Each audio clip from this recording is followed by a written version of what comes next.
Comment réussir son brevet de mathématiques 2021? C'est ce que nous allons voir tout de suite par le biais d'exercices de type brevet. Commençons par l'arithmétique.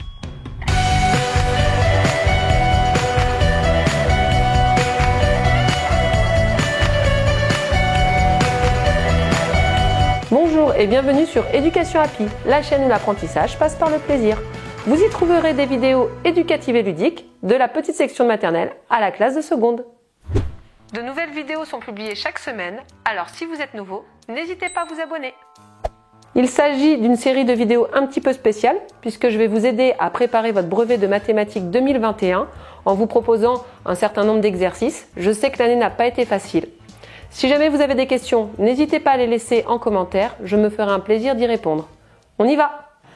Donc nous allons commencer la préparation au brevet par un exercice d'arithmétique.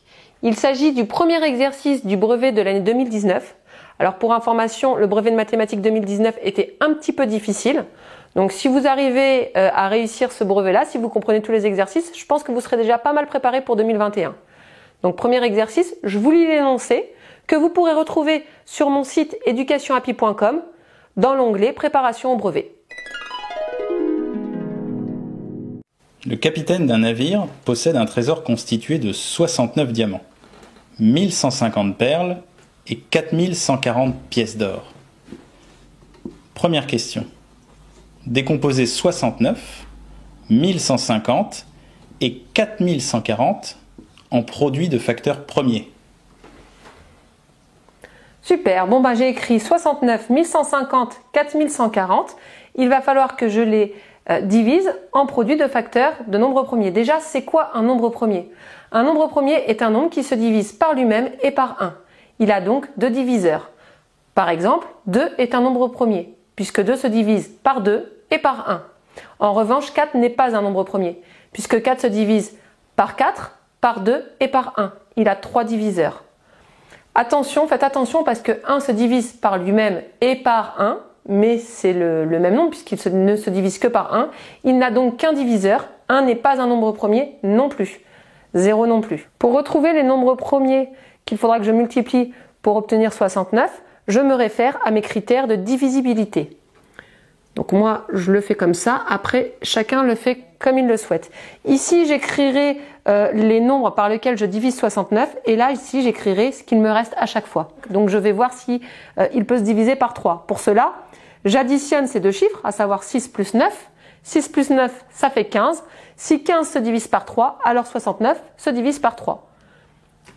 Je prends ma calculatrice et je vérifie ça.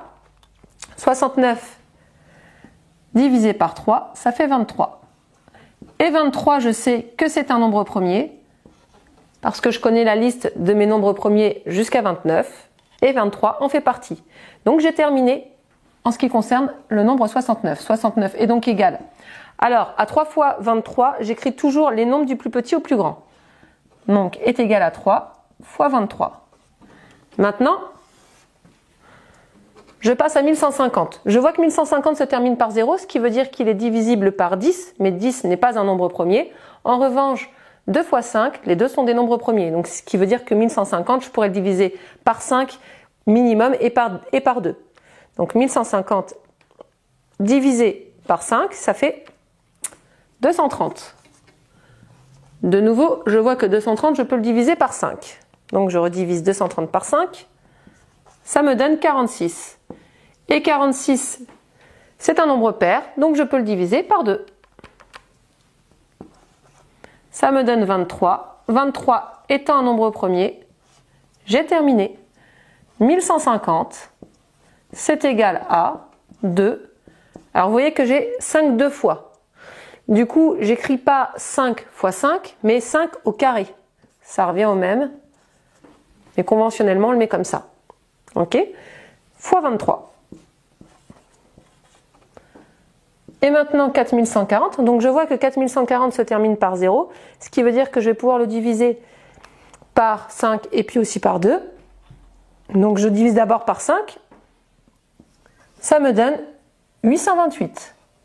828, c'est un nombre pair. Ça se divise donc par 2.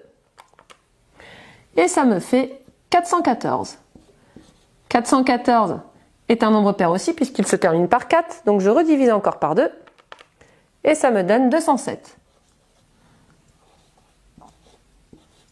207, je vois que ça ne se termine pas par 0, ça ne se termine pas par 5, ça ne se termine pas non plus par 2, 4, 6, 8. Donc ça n'est pas divisible ni par 2, ni par 5, ni par 10 d'ailleurs forcément. Donc je me réfère à mes critères de divisibilité et je vois que si je fais 2 plus 0 plus 7, ça me fait 9. Et 9 par contre c'est divisible par 3, donc 207 est divisible par 3. Je vous rappelle qu'un nombre est divisible par 3 à la condition que la somme de ces chiffres est un multiple de 3. Donc 207 divisé par 3, ça me donne 69. 69, on arrive ici, donc je peux de nouveau diviser par 3. Ça me donnera 23. 23, je le divise par 23. Il me reste 1. J'ai terminé ma décomposition de 4140 en produit de facteurs premiers. Ça me donne, j'ai 2, alors 5 fois 2 fois 2 fois 3 fois 3 fois 23. Donc je commence par les 2, c'est 2 au carré, puisque j'ai 2 fois. Fois 3 au carré aussi, puisque j'ai 2 fois. Fois 5 et fois 23. J'ai répondu à ma première question. Passons à la deuxième. Je vous écoute. Deuxième question. Le capitaine partage équitablement le trésor entre les marins. Combien y a-t-il de marins, sachant que toutes les pièces, perles et diamants, ont été distribuées? Merci. Alors vous le visualisez?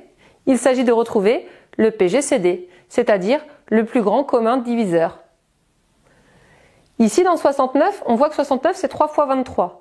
1150 c'est 2 fois 5 au carré fois 23 et 4140 c'est 2 au carré fois 3 au carré fois 5 fois 23. Il va falloir retrouver tout ce qui est commun à 69, 1150 et 4140. Et la seule chose qui est commun aux trois nombres, c'est 23. Ce qui signifie qu'il y a 23 marins et l'exercice est terminé. Vous retrouverez cet exercice issu du brevet 2019 sur le site educationhappy.com. Si vous avez des questions, n'hésitez pas à me les poser dans les commentaires, je me ferai un plaisir d'y répondre. Et puis je vous dis à très vite pour de prochaines vidéos puisque je vais vous faire toute une série d'exercices brevets, du type brevet, pour vous préparer à votre brevet 2021 de mathématiques.